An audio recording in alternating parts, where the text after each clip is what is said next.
वासुदेव परायण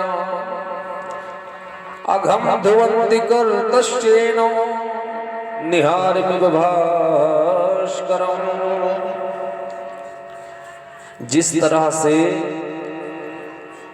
भुवन भास्कर सूर्य नारायण के उदय होते ही संसार का अंधकार समाप्त हो जाता है, वैसे ही भगवान का नाम लेने से जीव के जन्म जन्मांतरों के पाप नष्ट हो जाते हैं। इस युग में भगवान का नाम ही सर्वोपरि है, केवलम कीर्तन मात्रेण। सबसे सरल साधन बताया है इस युग में भगवान का नाम, और यही नाम लेने से अच्छे अच्छे अधमों भी मुक्ति को प्राप्त हो गए। कथा आती है, श्री सुखदेव भगवान कहते हैं, राजन अघम ध्रुवन्ति कर्तश्चेन निहारमिव भास्करम्। कन्नौज में रहने वाला एक ब्राह्मण, अजामिल नाम था ब्राह्मण का, कन्नौज में रहते थे, बहुत ही धर्मनिष्ठ ब्राह्मण थे।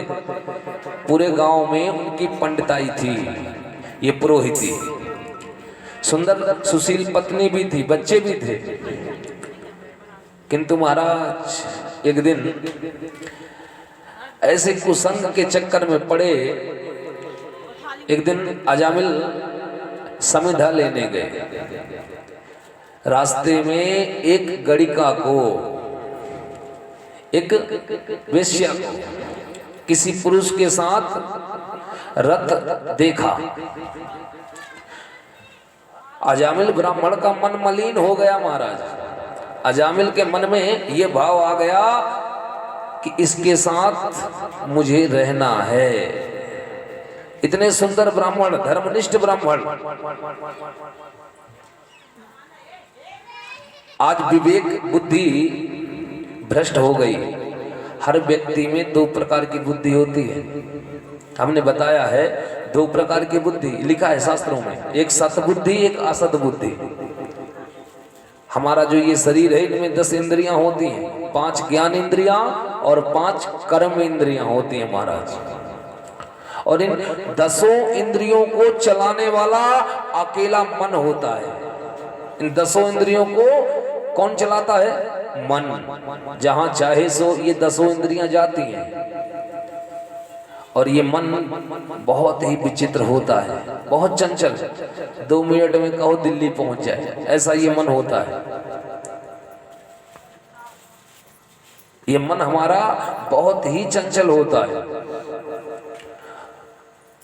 कोई वस्तु रखी है सामने, चाहे वो अच्छी हो चाहे गंदी हो, ये विचार हमारा मन करेगा उसे लेने के लिए, परंतु निर्णय बुद्धि लेती है। एक बुद्धि होती है जो वो भी 2 प्रकार की बताई गई है, सद्बुद्धि और असद्बुद्धि। अच्छा काम करने के लिए जो प्रेरित करे वो सद्बुद्धि है, गलत काम के लिए जो प्रेरित करे वो असद्बुद्धि है। आज ब्राह्मण की बुद्धि मलिन हो गई, मन मलिन हो गया। ब्राह्मण के मन में ये भाव आ गया कि हम इसके साथ में रहेंगे।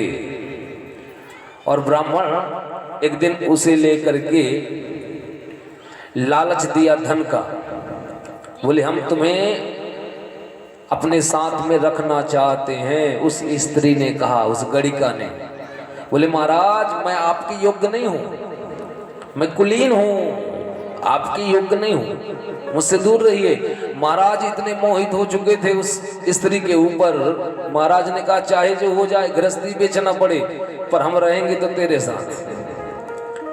ऐसा मन मलिन हो गया महाराज।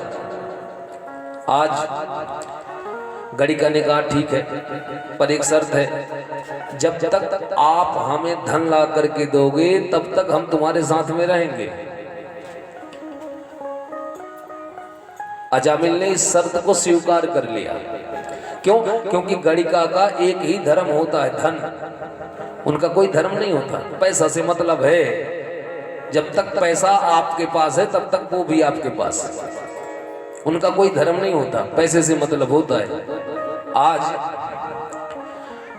वो ब्राह्मण इतने सुंदर धर्मनिष्ठ पंडिताई करने वाले